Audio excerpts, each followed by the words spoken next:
All right, good morning, everybody. Thank you for everybody joining in live today, and also welcome to those of you watching this on demand in the future.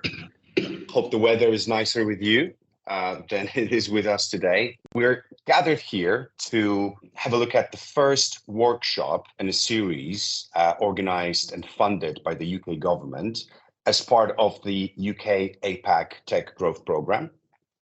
As the name suggests, we're going to be looking at, expanding your business into APAC, focusing on the initial steps and the initial considerations that any tech business looking to do business in that part of the world should take a look at. As the name suggests, it's probably ideal for beginners, but I do hope that no matter your level of experience in the region and with expanding your company, you'll find something interesting for yourself here today.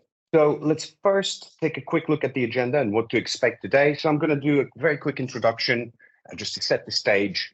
And then we're going to go through 4 real-life case studies that will touch on a couple of different aspects of the decision-making process when deciding when, how, and where to expand your business in the context of Asia Pacific. This will hopefully take something between 30-40 minutes. So, kick back, relax, have your coffee, have your croissant, and we'll finish off the session today with a little bit of a Q&A and some next steps.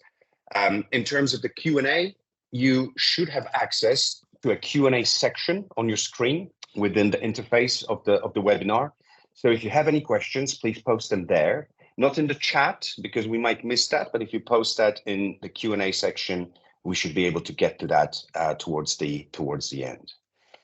All right, so without further ado, let me first just tell you a little bit about who we are. So, myself, my name is Michal Waszkiewicz, and I currently head up the marketing department of Intralink, the international business development consultancy that is based in the UK near Oxford.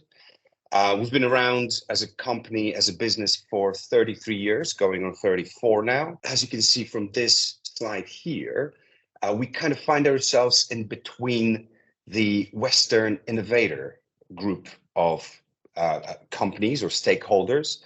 So that's your startups, that's your scale-ups, that's your SMEs in Europe and North America that are looking to grow their business internationally, especially when it comes to APAC. And then on the right-hand side, you can see why you would even try to grow your business in APAC. Well, just look at those names, right? So these are the big companies that are based out there, big electronics or automotive or IT companies that are looking to incorporate some technologies, build better products, and perhaps your company has that technology or has that product that can help them grow, and therefore you should be knocking on their doors. So today we're going to talk a little bit about how to do that effectively and how some of our clients over the years approached these kinds of conundrums and how to grow in Asia, and we hopefully we're going to learn something from that. All right. And I mentioned already at the beginning that this is a part of the Tech UK Growth Programme, a government-sponsored initiative. We'll talk about that a little bit more towards the end, because that hopefully will be something quite a few of you are interested in learning more about. So, case study 1, let's take a look. So what I wanted to look at first, and this is one of the sort of considerations, one of the indicators that we very much focus on when advising our clients. This is your product readiness, okay? And there's many ways to slice and dice it, but I think the simple approach is sort of this, what you're seeing on the screen, right? You start with a concept or a prototype or an idea, right, of a product. You build it, you build a first generation product that is doing the key things that you set out to do, hopefully, but probably is not really perfect. And then through working on the product and with your customers, you kind of develop the next generation of the product. And finally, hopefully you get to a point where you have an out of the box solution that you can scale very quickly and very easily. Well, when it comes to expanding, we tend to focus, or we tend to advise our clients that in most cases, next gen stage, so second generation product is probably where you want to start seriously thinking about expanding into APAC. And there's a couple of reasons for that. Especially in Asia, there's not a lot of risk-taking attitudes that you can see from your customers. They want to see a product that they will know will work, that is somehow tested, that is a little bit easier to adapt as well. But that's not a fixed rule. There are some markets and some types of customers that actually might be looking at an earlier stage product as well. But that's the general sort of yardstick approach that we follow with our clients and in our work in Asia. Now let's look at one of our clients dealt with this consideration, how the founders thought of this conundrum before making their decision. So here's the situation, okay? So try to get yourself in the head of the founder of this UK startup. Their product or their technology was a 4D spatial awareness embedded software for autonomous machines, right? So robots, vacuum cleaners, these kinds of things. Very high tech, very interesting. When they came to us, their product was sort of around the second generation stage, okay? So they had a reasonable number of commercial robots already in operation in their home market, which is the UK. Also some small projects in the US. They've clocked in a few dozen hours, I guess, or a few thousand hours of operation. They had some data to back it up. So pretty good start. Obviously, as you can see, nothing in APAC yet, but yeah, UK, US, good case studies. And obviously, all they were doing at that point was working out the kinks, right? Is the technology working? Is it foolproof? Is it doing what it's supposed to be doing? And taking the feedback from their customers at home. At that point, the client was also considering quite a broad spectrum of applications for the technology, right? So they're thinking, okay, we can use it in VR, we can use it in robovacs, we can use it in autonomous lawnmowers, maybe some inspection drones, maybe in warehouses. So lots of different interesting potential applications for the technology. However, there was one thing that was lacking, and that was one big marquee customer, right? Someone that they can really showcase, really put in their sales deck, like, hey, this is our customer. We're serious. You should work with us too. So that's the situation, okay? And here were some of the possibilities that the founders were facing. Okay, so what do we do next? We're in this situation. What do we do next? So they considered shifting their sales focus to APAC, right? Tons of electronics OEMs out there. That's probably the market where we want to be ultimately. Is this the right time? Should we shift the focus now? Should we maybe sell a little bit more of the second gen product to customers closer to home, hone our technology, hone our craft a little bit more, learn a bit more, just try to prepare a bit better for future expansion? Or actually, no, we have enough data from the second gen. Now we need some money to develop the third gen, perfect it, make it really, really good, make it work across all these applications that we have in mind, and then expand. Take our time, basically. And also, they could have just sold the company right here, right there. That was an option. That's always an option. Okay, so these are the four possibilities. And now let's do a little test, okay, guys? So I'm going to launch a quick poll in a second. You should see on your screen these four options. Tell me what you think. Tell me what you would have done were you a part of that decision-making team. Okay, so we have no clear winner currently, and I think that's fair because that's quite possible, quite an ambiguous situation, really, and probably there's no one right answer.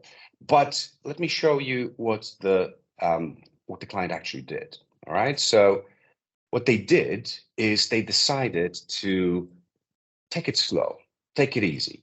Okay, they looked for some more R&D money, and they wanted to improve the product. Perhaps they were not 100% confident that it could impress, and your product needs to impress. The moment you go to pitch to Samsung or to Sony, you have to have an impressive product in your hands. And also, the companies out there, like I said, like I mentioned before, they are risk averse. They wouldn't necessarily be interested in, even if the product looks great in the demo, if you cannot show the data that this is actually a commercially viable product, they might say, no, come back to us later. That being said, they had enough traction, and the space in which they operate was interesting enough that they were able to speak to some of these big industrial groups in Asia, and actually they did manage to secure some strategic investment into the R&D, the next phase of R&D. Okay, so that was quite a big win. It doesn't happen very often, but they were really good about it. Okay, so they took their time, they spoke to these companies in Asia, but not, hey, buy my product, but hey, I have this vision, and you probably need this technology. Let's work on this together, okay? And you will have an exclusive right to use it once we develop it a little bit more. And also, it helped them. This injection of cash helped them develop some specific applications. They worked closely with their strategic partners, and the product was great. However, what they could have done better is that sometimes this sort of narrow focus, right, like focusing on a few very specific specific applications, can backfire a little bit when you're trying to expand. In this particular case, they focused on, well, they didn't focus necessarily, but they bet quite highly on the sort of the metaverse applications, right, of this technology. And we know that over the last couple of years, the metaverse went from being extremely, extremely highly regarded in the tech world to something of a gimmick today. And, let's wait and see.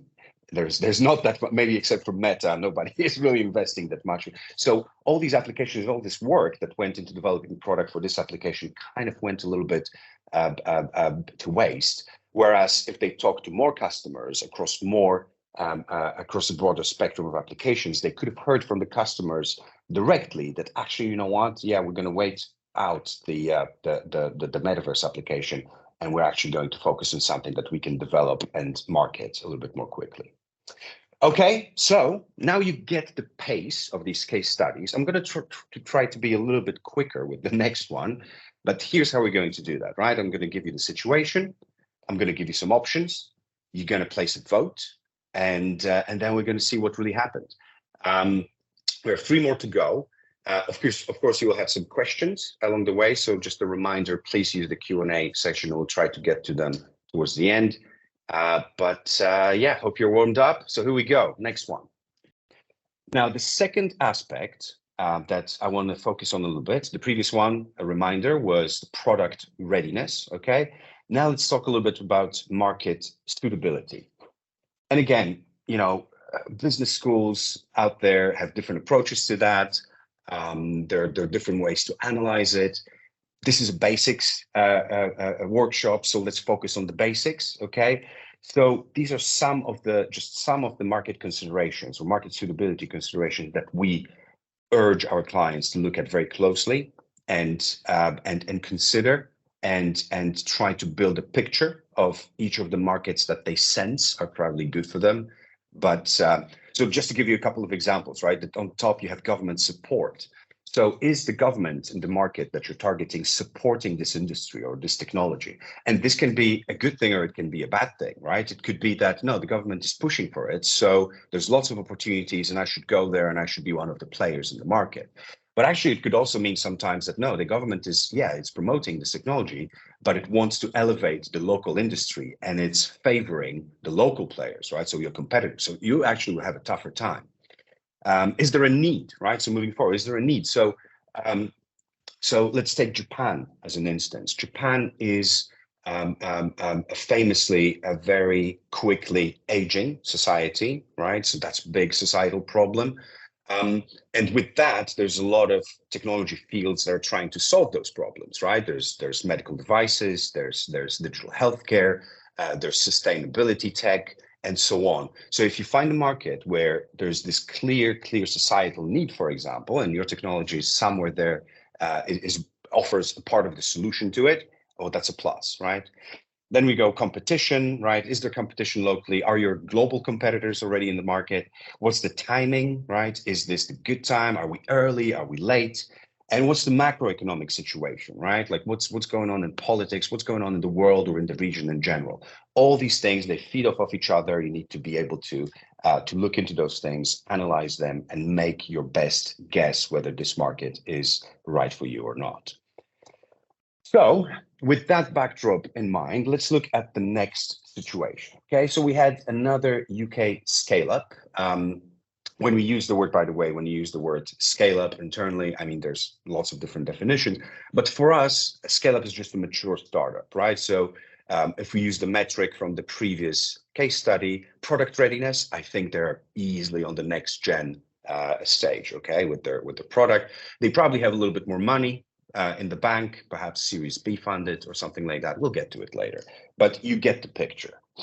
So the product was solid oxide fuel cells. Okay, so hydrogen, right? So that's what we're talking about. Hydrogen energy, hydrogen power. Very, very interesting, right? In the global climate, in the climate change conversation, you know, fuel cells and hydrogen power are probably something that we want to develop and commercialize as soon as possible. So very cutting edge tech. But actually, you know, it's new, it's fresh. I mean, people have been working on this for decades, but honestly, in terms of commercial applications, it's still just a nascent industry, really. So they were exploring different applications in different markets at the time when they approached to us. They were looking at everything from sort of a single, fuel cells for an individual home, you know, to power an individual's home, to big industrial applications, right? To powering some vehicles or industrial vehicles. So lots of different ideas, lots of different form factors for the product. What do we do, right? And where do we do it? Like which markets are leading the hydrogen stuff at the moment? They had some partners already because the technology was good. So people were reaching out to them. There were some customers kind of, you know, doing a little bit of tinkering with their tech, but the progress was quite slow and really not focused on areas of real opportunity. So the question was where to focus and where to grow. Okay, so that's it. That's the situation more or less. And here are the possibilities and the options that the founders were considering. All right. They want to commission, or they considered commissioning comprehensive global opportunity analysis from a management consultancy. Okay, so they wanted someone else to tell them, to analyze and tell them where they should go with the product. They also considered, you know what, let's just use some public resources in our network. We are a team of pretty experienced, you know, entrepreneurs. We know people. Let's get a feel for the global trends and opportunities and maybe make an educated guess based on that. Or let's forget that, just let's go with our gut. Let's go with what our gut tells us. You know, it's going to be fine either way. And yeah, let's just sell the company right now, right there. Okay, that's always an option, as I mentioned. All right, so these are the options. Let's go to the poll. Second poll going live now. And let's see what you guys have to say about this. Okay, all right. So let's check the results. I think most people, actually, 67% voted B. So use public resources in your network to get a feel for the global trends and opportunities. Well, very interesting answer. Let's see what the founders actually did. They did just that. They did their homework. Okay, so, and it wasn't really hard because when you're at the epicenter of such a highly scientifically complicated and technical product, you have to have a few PhDs, a few leading people, world leading people on your team, and they know what's going on. They go to conferences, they go to events.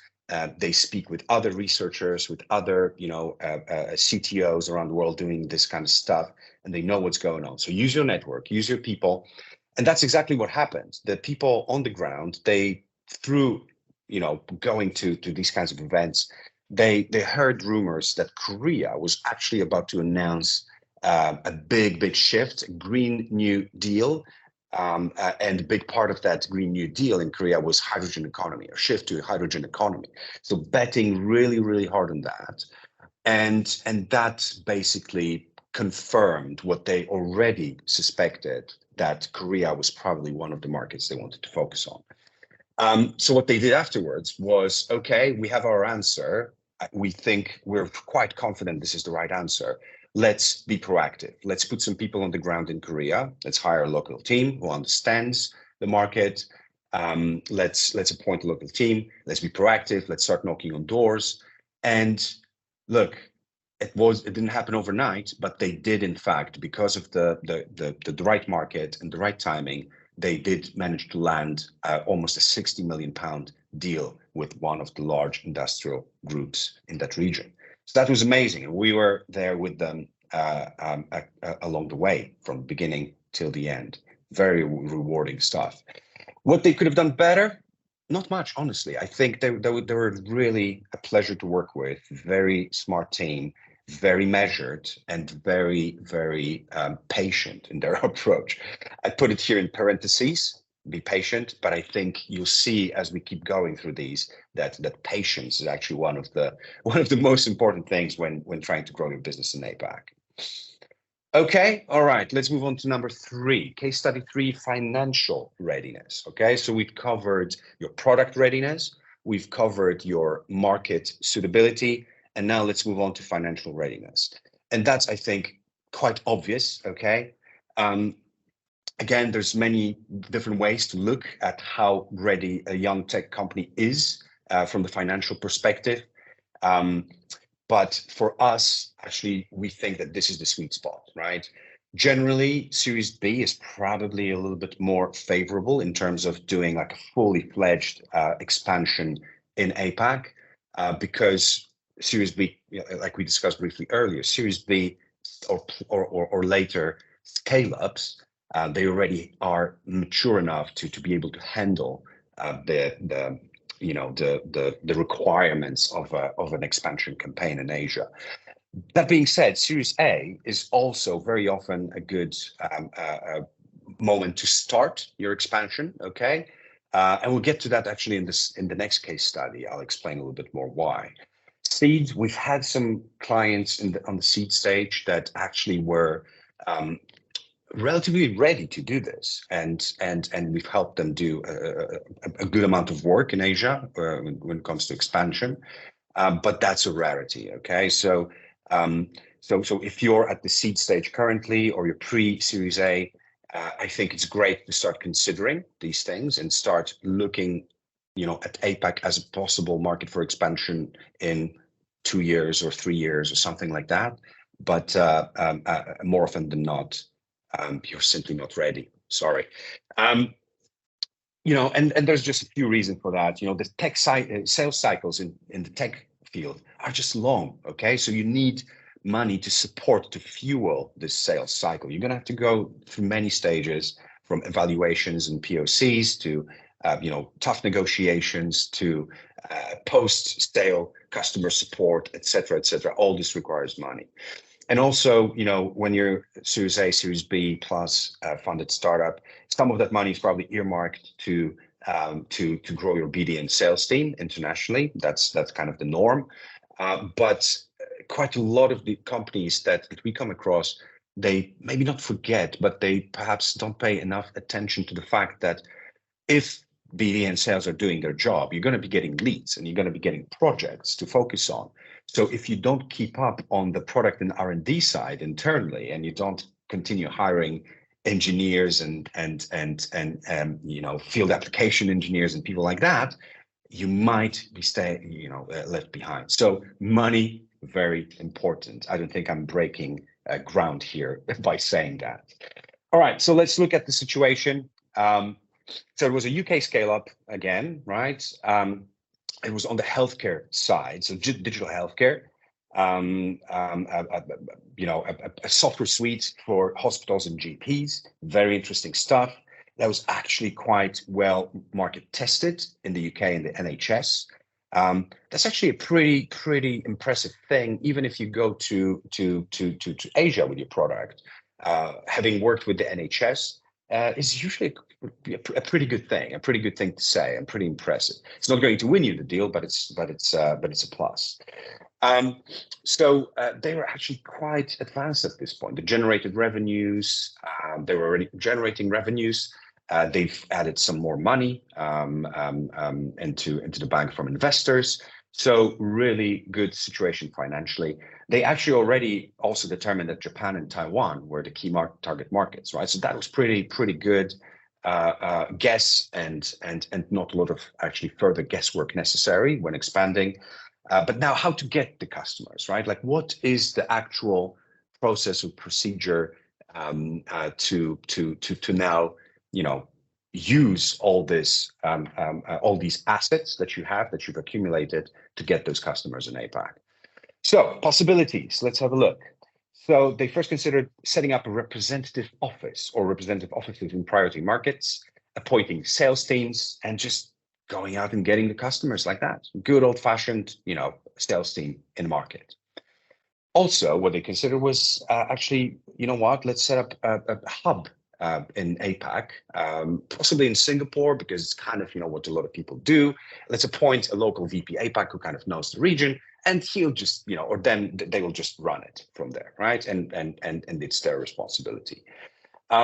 Also, on the other hand, they could, well, look, maybe we don't want to invest that much money up front into, hiring staff or offices and so on. Let's just get some Asians that will work on a commission basis, or maybe let's appoint some distributors in these markets, and and that's it. That will cover us. Or we could just also sell the company. You see the running joke now, right? Okay, so these are possibilities. Another poll. Hope you're still with me.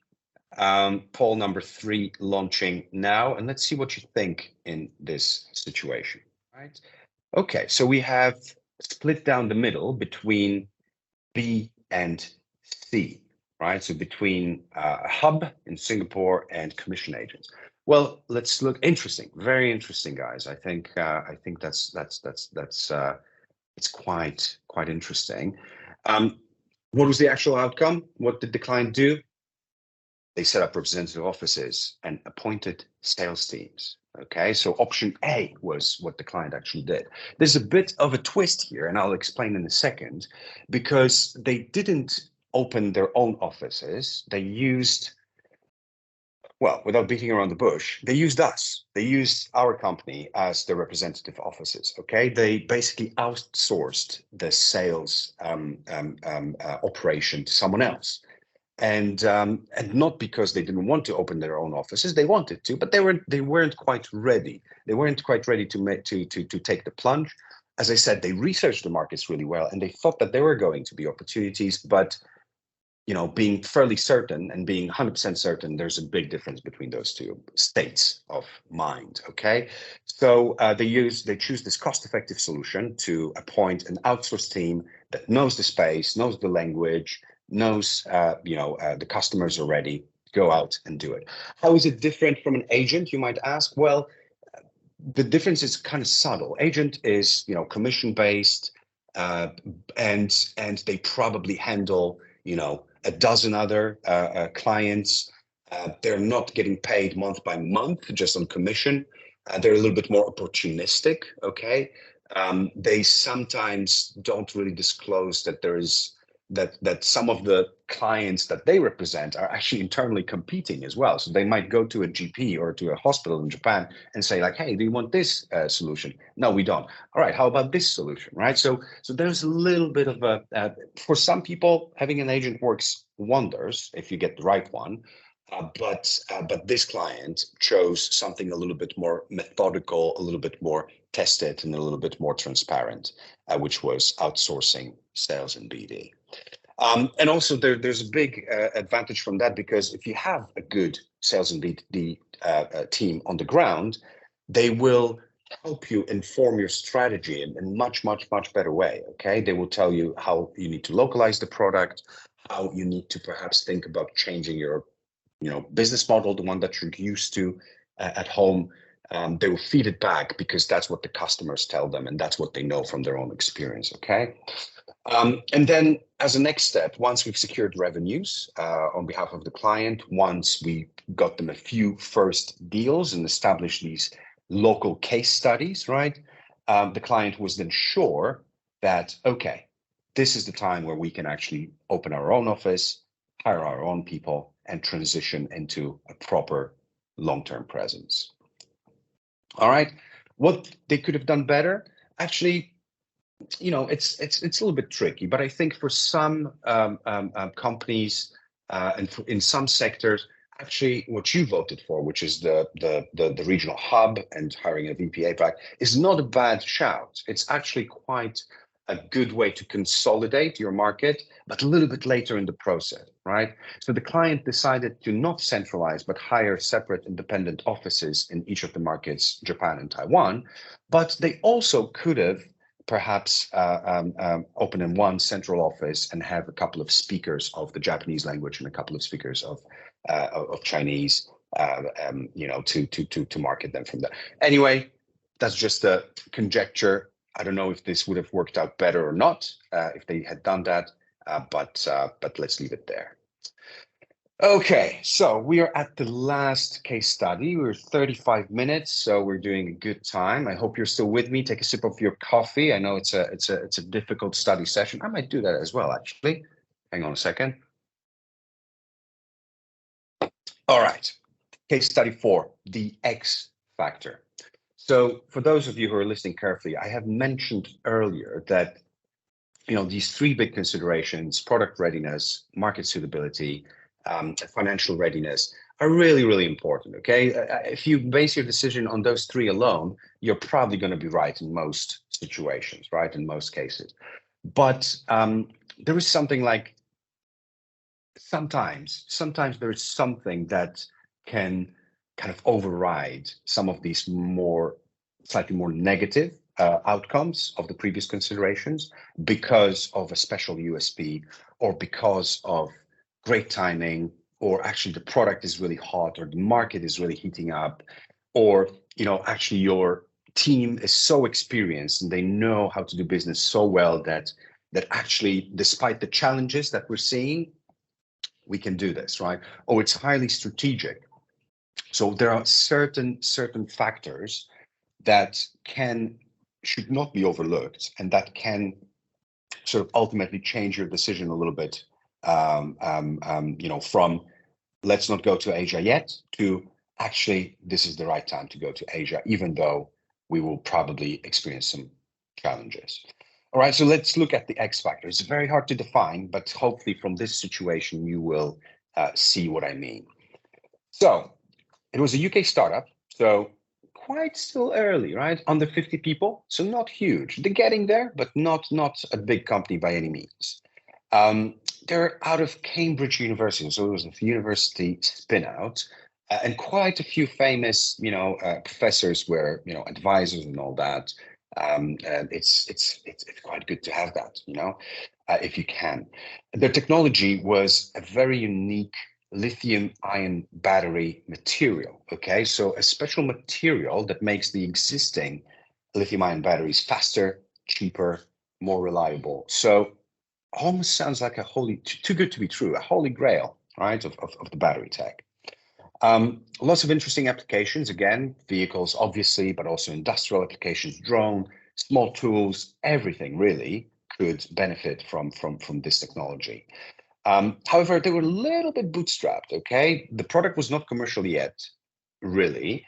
And money was tight. Money was actually quite tight. Also, another thing that was a little bit more on the worrying side was their limited manufacturing capacity, because the material, they could make it in decent amounts, but only in the UK, right? So how do you, from the supply chain perspective, how do you square that if you suddenly get a client or a customer on the other end of the world, right? And they suddenly want, you know, loads of the material, right? How do we do that? All that being said, this space is extremely hot. I mean, you know it, you see it around, everybody's carrying batteries everywhere in your pocket, in your bag. You probably drive a car that has some of those now. So really, really interesting stuff, really hot market. So what were the possibilities? Let's keep it on the down low. Let's keep it slow. Attend some more scientific conferences and congresses. We'll meet some people there. We'll mingle, and the customers will kind of show up at our door, hopefully, right? Maybe that's the approach. Actually, you know what? No, let's secure more suppliers and contract manufacturers for the material around the world, because this is going to blow up for sure. There will be demand in the future, and we need to be prepared for that. Let's make sure that we're prepared to start taking huge orders of this material. Or actually, you know what? No, we need to spend a little bit more time with customers, right? We need to provide them test kits, the battery makers around the world. We need to provide them with easy test kits so they can kind of play around with them so that we can get them on the hook. And also through doing this testing, we can actually also improve our product as well as we go. And hopefully some of these little tests will lead to bigger commitments in the future. Or we can just sell the company right now. All right. So these are the possibilities. This is our last case study. Let's see what you think the founders should have done in this situation. Okay. All right. So actually, again, a fairly even spread of answers, but I think our winners are C and also B. So testing as well as working with suppliers, gathering more suppliers. Very, very interesting. No one was ready to sell the, actually, no, one person was ready to sell the company right now. Okay, good luck to you. Let's see what they actually did, okay? Well, I gotta admit, this was a trick question because they did A, B, and C together, okay? Remember, I said that they were a little bit bootstrapped, but to be honest, doing those things was relatively inexpensive or cost effective, focusing on these three strategies. First of all, APAC market was a no-brainer to them. They knew that it's the hugest, obviously, battery market out there, with Korea, Japan, Taiwan, and other parts of the region really leading the world in that, and also investing in R&D quite a bit, including recycling of the batteries, which is another thing quite important down the line, right? So that we can handle the trash that we generate by using lithium-ion batteries. And the client was also quite concerned about that as well, and they have some solutions for that as well. But anyway, they focused on educating. So they went to APAC, right? That was obvious. And they focused on educating because very new tech, very, very technical, very scientific, very geeky. So educating the people through conferences, raising awareness through attending trade shows and actually exhibiting at some choice trade shows in the region that focused on batteries. That's how you can meet lots of different customers and clients and people in your network, maybe even your first hires in the future, okay? And they start building relationships with people. Also, they were talking to suppliers as well, right? So they identified a few companies in the region that could manufacture the material locally. And that's really quite important as well. And was quite important because when you're talking to both the suppliers and the end customers, the end customer and the supplier probably know each other already. They've been working together in the region where they are both located. So if you can show to both that you actually know the other counterpart, that gives you some local credibility, and that actually builds that relationship or rounds out that relationship, that chain, so to speak. And obviously making it easy for customers to test, preparing these test kits was also a big hit. And in Asia, especially in markets like Japan or Taiwan or Korea, where technology, like having the state-of-the-art technology is really important, you will see that having great relationships with the R&D team or with the product team, right, that is actually working on building this product that you are supplying technology to, having good relationships with them is sometimes, or more often than not, more valuable than having the relationship with the guy making the purchasing decision or the guy who will be signing the licensing agreement with you, okay? These guys in the labs, they have lots of sway. And if you make their life easy and if you provide something that will make them look good in the company because they build a better product, they will a champion for you, essentially. So that's what the client did. They did all of those things.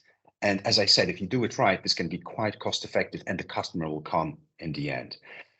What they could have done better, we shall see, because this is still ongoing. Okay, so this is still an ongoing thing. we are on a right track, I believe, but we shall see. All right, so that was the last case study, 44 minutes in. So just to sum up very quickly, these are the 4 kind of pieces of advice from our side, okay, based on each of these case study.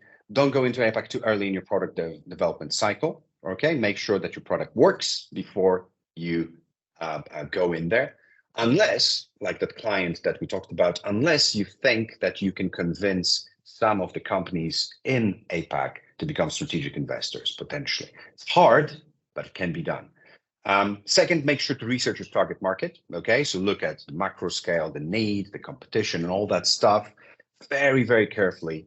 And sometimes certain things can be good, it can be bad for you, right? So you need to look at it from the right angle. Plan your expansion budget wisely. You know, make sure that you remember that the sales cycle can be very long, that you need to have technical resources well to support the sales, and that you don't run out of cash halfway through, because that will look good and it will be difficult to go back to that customer when at some point you say, like, sorry guys, we cannot support you anymore because we ran out of money. That's a lost opportunity, probably forever. And finally, leverage your unique USPs, certain trends and timings and so on. Look for that X factor that will help you make that decision. All right, so now on to very quickly the UK-APAC Tech Growth Programme. So as I mentioned in the beginning, this is a part of it. We're going to be doing more of these types of workshops. You'll be able to find them on the website. And if you follow us on LinkedIn, you'll be able to find it as well. There's a link that you can go to, intralinkgroup.com/TGP, where you can learn more about the program and you can actually apply for some of the programs if you're an eligible UK tech company. So please go and check it out when you can. And finally, just quickly, a couple of useful contacts. If you want to discuss any of the contents of this presentation with me, there's my email over there. I also put email of my colleague, Tom, who is the main coordinator for the TGP. So if you have any specific questions about the program, the Tech Growth Program, Tom will be happy to answer. And then we just have a general mailing mailbox as well for any other inquiries you might have. We'll be picking this up. Okay, all right, so we have about 14 minutes for some questions. So I would like to ask my colleague Tom, who is on the call with us. Tom, have we received any questions? And if so, shoot. Great, we've got one, Michal, from Robert. Yeah. Which is, how does this apply to the service sector? It's a great question. So yes, obviously the presentation was focused about the tech sector, right? So selling products and technologies or licensing into big companies. But we do work with the service sector as well, okay? I think some of the considerations for the service sector are quite similar. One example that I can give you is in the IP world. It's no secret that companies like Samsung, companies like like Sony, like Nintendo, all these big groups there, they innovate like crazy and they have lots of patents, right? And sometimes managing those patents, especially globally, is not an easy task, as especially if the patent laws in Europe change, UK leaves European Union. What happens to the patent agreements? How do we protect ourselves in these markets? What about US? What about LATAM and so on? So we actually do represent quite a few service providers in the IP management sector. And I think the considerations are very similar, right? So is your product or is your offering right for the market? Are you doing something a little bit better than the local IP law firm, for example, or the local IP management service provider does? Are you an expert in your special field? Is there a niche? Okay. Is the market right for you? For example, is, let's say, Korea right for you? You have some specialty in, let's say, working with hydrogen companies or green energy companies. Korea is a big green energy market. Maybe I should go there, right? Maybe I should offer my services there. So you could potentially do this from the services angle. However, I guess it's tougher. It's a little bit tougher. It can be done, but it's a little bit tougher. feel free to reach out to us afterwards, and we can discuss a little bit more, and maybe I can give you some examples from that side of the business as well. Tom, do we have anything else? We do actually, yes. So we've got a question from Michael, and he was asking about the geopolitical risks facing APAC. Wow. Okay. So that's one of the topics that I definitely wanted to avoid today.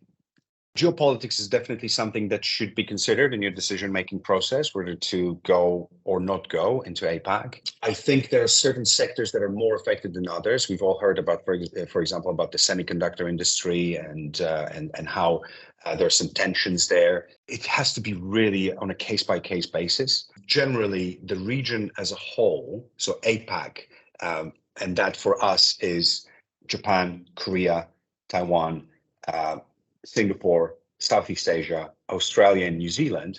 I think from a geopolitical standpoint, it's relatively calm down there. Okay, there are always some issues in that you should be aware. You should be reading newspapers, so you should be checking in on stuff, but also consult with experts who are in market. Okay, because very often what is filtered down to us in the UK or in Europe or in the US through sort of the mainstream media sources may not exactly reflect the local reality. So it's quite important to consult with people who actually live in the market and can tell you a more balanced view on any sort of unfolding geopolitical issues that might be at the moment in the region.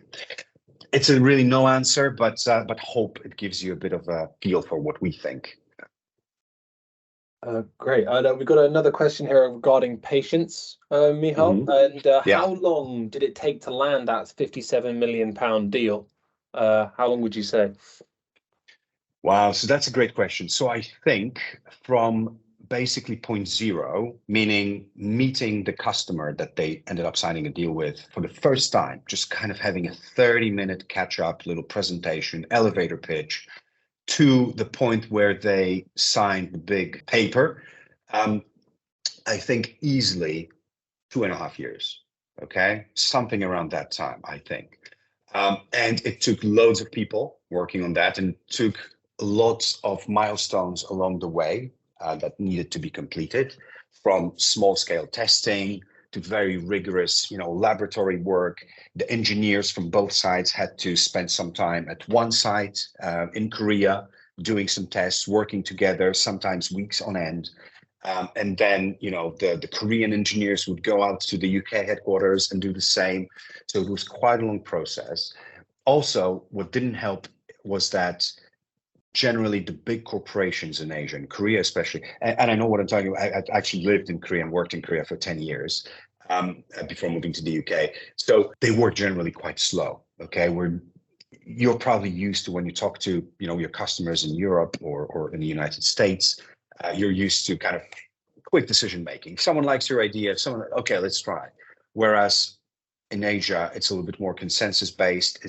Lots of different departments have to sign off on a decision before it's actually allowed to go forward.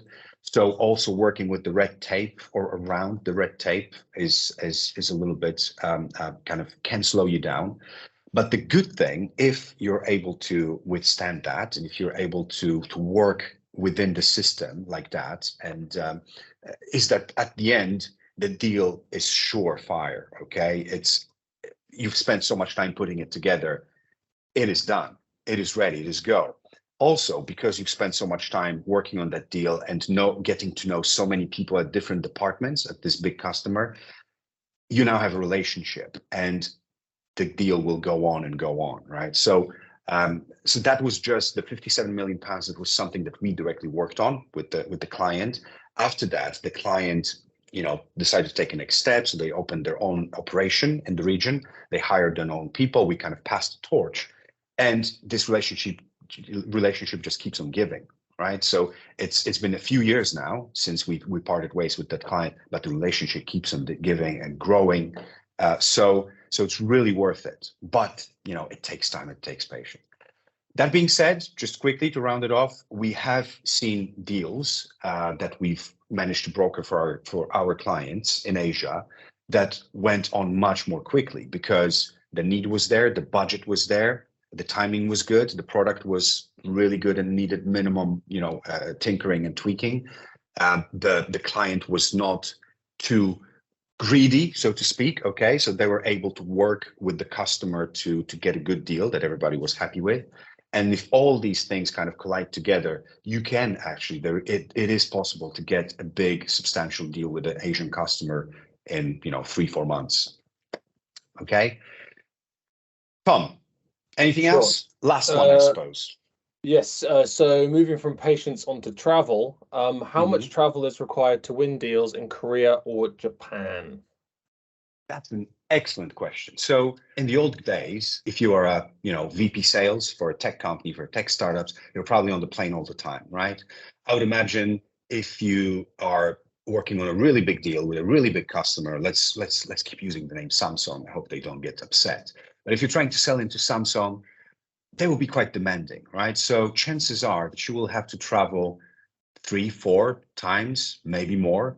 I think some of the clients in the fuel oxide, in the fuel cell space, I think they are there at some point every 6 weeks or something like that.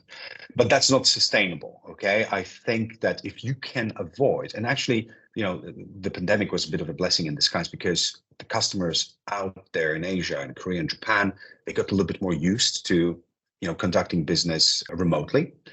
So that's a bit of a plus. So maybe you can bring it down from 4 trips a year to 3 or 2. Okay. What else can you do to bring it down more? Well, you could use on-the-ground experts. Okay. You could use on-the-ground people who already have an operation there, who know what they're doing, who are experienced enough to help you close those deals, to help you minimize your time, to actually take that responsibility off your shoulders and be your guy out there to make that deal happen. With that, hopefully we can bring it down to once a year, just to come and sign the big deal. Everything else is done for you.